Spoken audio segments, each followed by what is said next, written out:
Jadi kuncinya itu adalah berlatih, berlatih, dan berlatih.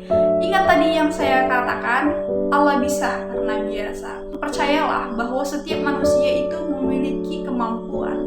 Percayalah bahwa setiap manusia itu punya jati diri sendiri. Percaya bahwa kamu bisa, percaya bahwa kamu bukan orang yang lemah.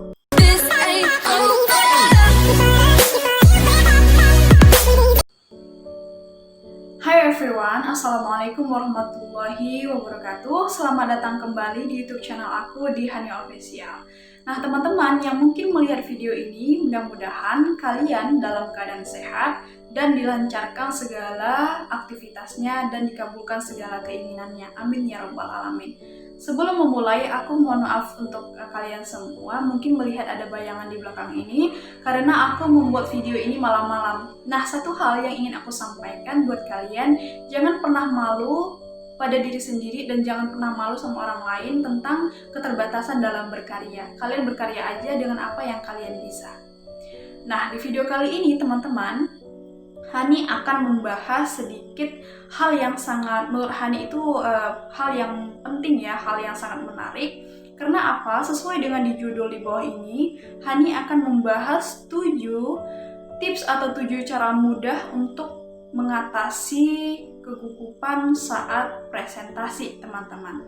Nah, membahas tentang presentasi tentunya ini mencakup hal yang sudah formal ya, teman-teman. Biasanya ini dilakukan oleh kegiatan-kegiatan di sekolah, seperti pelajar, seperti di kampus, mahasiswa, maupun karyawan. Kegugupan itu adalah sifat manusiawi ya teman-teman. Hani juga dulu saat menduduki bangku kuliah juga mengalami hal itu. Tapi lama-kelamaan akibat kita terbiasa dan kita rasa ingin ada belajar, semua itu bisa berubah teman-teman. Nah langsung aja di sini kita akan membahas 7 cara mudah dan efektif untuk mengatasi kegugupan saat melakukan presentasi. Mudah-mudahan sharing kali ini bisa bermanfaat untuk kita semua. Kecemasan dan kekhawatiran itu muncul biasanya saat presentasi itu akibat dari minimnya persiapan yang teman-teman lakukan. Hal pertama yang perlu teman-teman perhatikan adalah lakukan presentasi secara matang. Kenapa di sini kakak katakan secara matang? Ya, kita harus menguasai materi secara matang. Karena sebagian pelajar dan mahasiswa maupun dia karyawan sangat kurang memperhatikan menguasai materi. Padahal sebenarnya menguasai materi itu gampang teman-teman.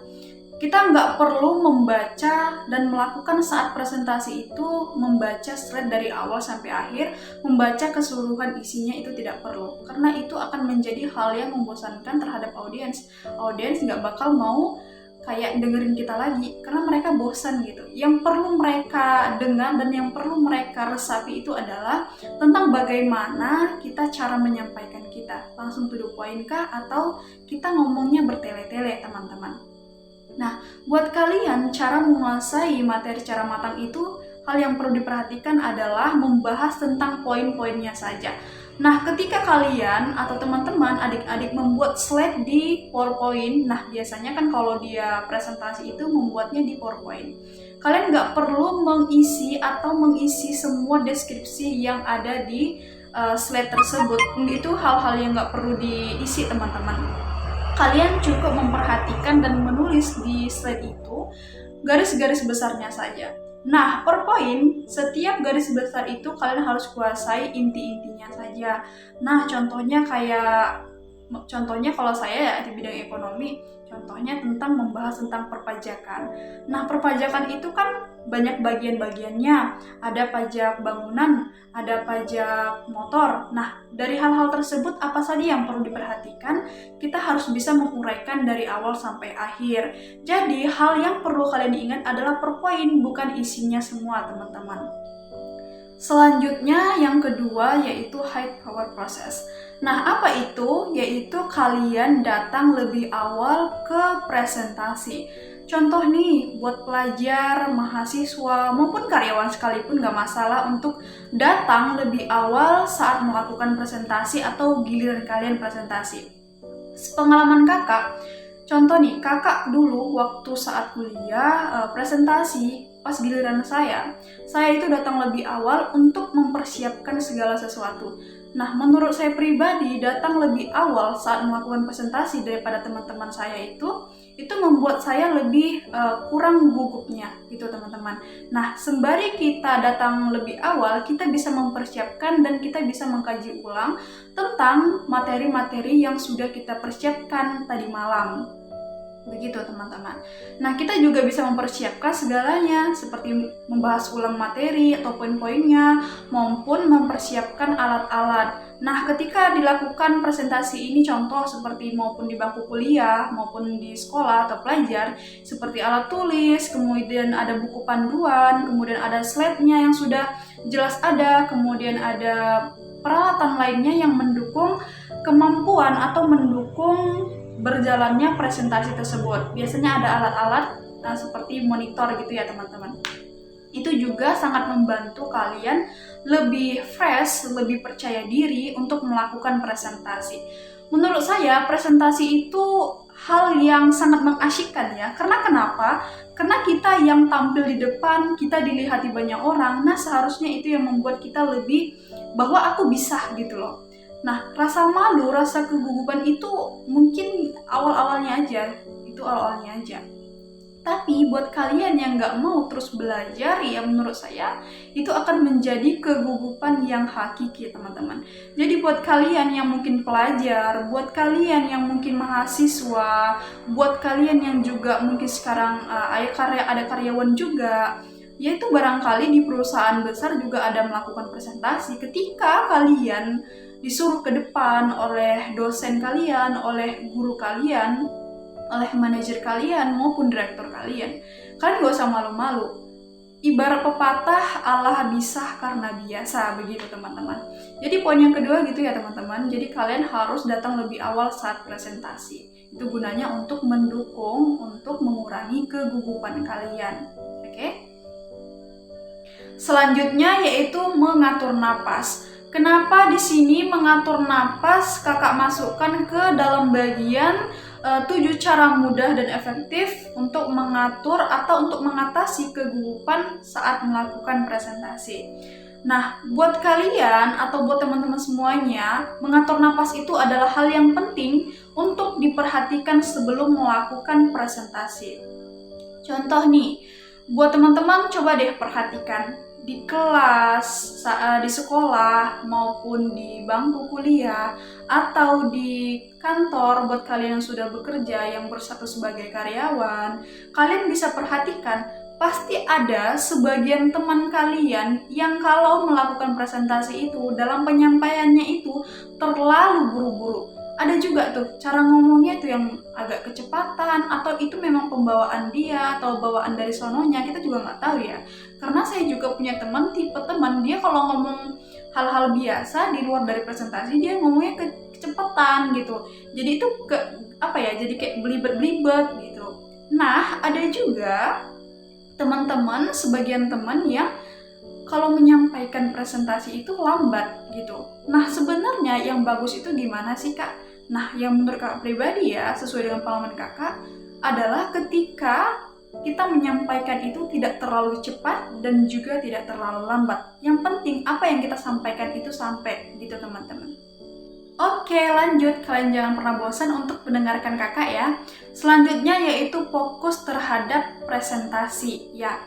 Jadi ketika kita melakukan presentasi dimanapun itu, maupun di acara besar, acara yang sederhana, maupun kecil-kecilan, yang penting kita maju ke depan gitu ya.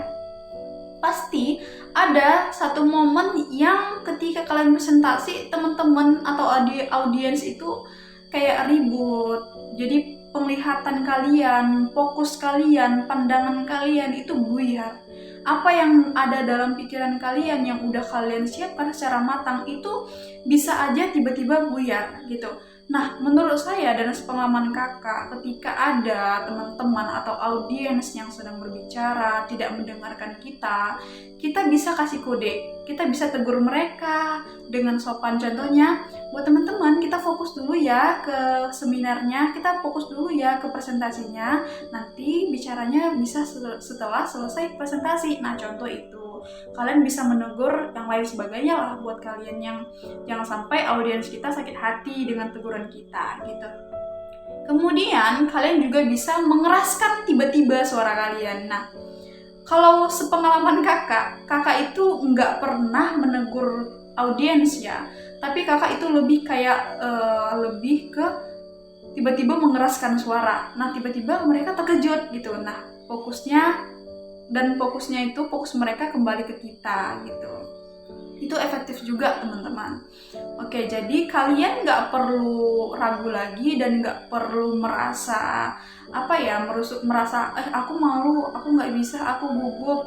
Insya Allah langkah-langkah ini bisa membantu kalian ya. Ketika kalian harus melakukan presentasi, kalian tuh benar-benar harus fokus dan jangan tegang-tegang banget ya. Kalian harus rileks, santai ya, gitu ya teman-teman. Oke, selanjutnya yaitu melakukan bahasa tubuh.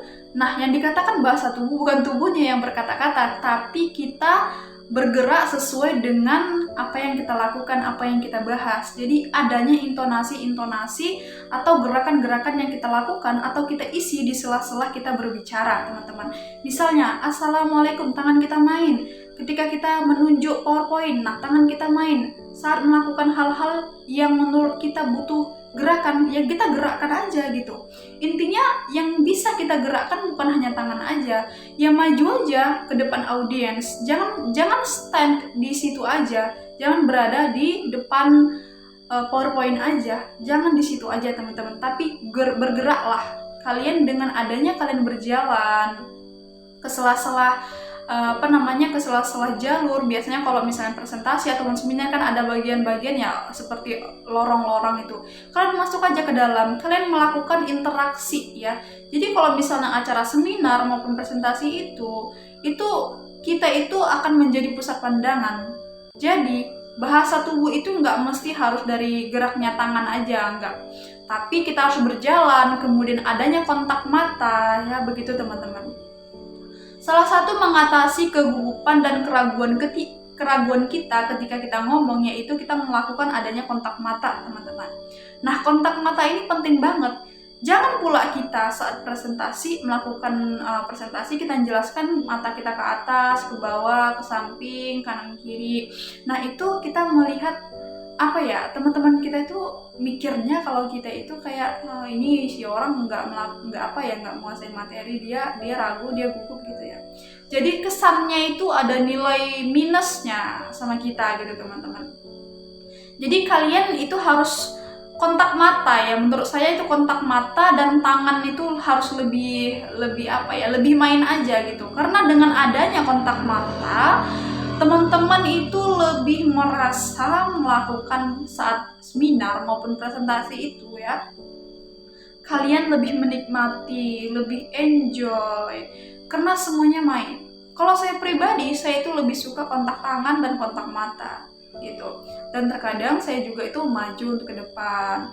Kalian bisa balik bertanya, bahkan kalian bisa melakukan hal-hal yang di luar dugaan mereka gitu kan. Contohnya nih kakak pribadi dulu ya waktu saat kuliah. Walaupun kita yang sedang melakukan presentasi, bukan berarti selamanya kita yang ditanya oleh audiens, jangan salah. Tetapi si orang tersebut yang melakukan presentasi juga bisa balik bertanya kepada si audiens tersebut. Supaya apa? Supaya suasana presentasi maupun seminarnya itu lebih hidup. Jadi kesannya itu nggak terkesan lebih kaku begitu teman-teman.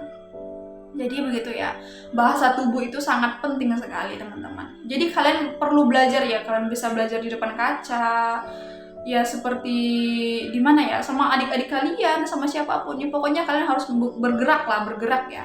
Soalnya menurut saya kalau kita bergerak itu lebih enjoy aja gitu teman-teman. Baik teman-teman sekalian, yang terakhir ini yaitu mencakup dari poin pertama sampai dengan akhir yang akan kakak sampaikan ini, yaitu kita harus menikmati proses presentasi kita. Nah, kakak dulu juga pernah mengalami yang namanya saat maju saat presentasi, mikir cepatlah, mudah-mudahan jam ini lama banget, jamnya lama banget siapnya. Jangan pernah kita mikirin waktu gitu, tapi enjoy aja, maka waktu akan terus berputar gitu. Jadi kita merasa kalau kita mikir waktunya kapan selesai, kita jadi seolah-olah kehabisan kata, tapi teruslah berbicara gitu. Kemudian poin yang sangat paling penting menurut kakak yang terakhir ini adalah berlatih, dan terus berlatih. Ya, action, dan action gitu. Kenapa harus berlatih? Sebelum kita melakukan presentasi, sebelum kita mengisi presentasi di hari H, kita harus berlatih dulu. Kakak juga dulu kayak gitu, sebelum kakak maju di hari esok, pagi-paginya, malam-malamnya kakak ngomong sendiri tuh di kamar kos gitu ya kan, di depan kaca, ya udah ngomong sama buku, mulai dari assalamualaikum warahmatullahi bla bla bla sampai dengan penutup itu kita harus menyampaikan kesimpulannya apa gitu ya. Jadi kuncinya itu adalah berlatih, dan berlatih. Ingat tadi yang saya katakan, Allah bisa karena biasa. Sebenarnya titik sulit itu tidak ada, yang ada hanyalah titik malas ketika kita mencoba. Presentasi itu gampang, rasa gugup itu hanyalah godaan syaitan ya, yang membuat kita lebih down. Percayalah bahwa setiap manusia itu memiliki kemampuan. Percayalah bahwa setiap manusia itu punya jati diri sendiri.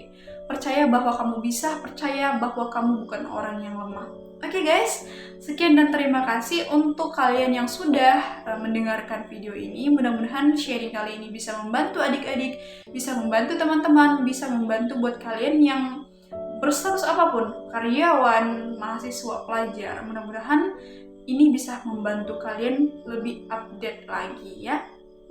Oke, baik, sebelum mengakhiri video ini, sebelumnya saya pribadi mohon maaf apabila ada penyampaian yang kurang, penyampaian yang mungkin belum kalian pahami. Saya mohon maaf atas segala kekurangan. Mudah-mudahan kita bisa diskusi bareng lagi ya di video selanjutnya. Mudah-mudahan kalian dalam keadaan sehat dan kalian juga bisa stay tune terus di video saya. Oke, sekian dan terima kasih. Selamat malam karena saya buat videonya ini malam-malam ya. Sekian dan terima kasih. Assalamualaikum warahmatullahi wabarakatuh. Bye.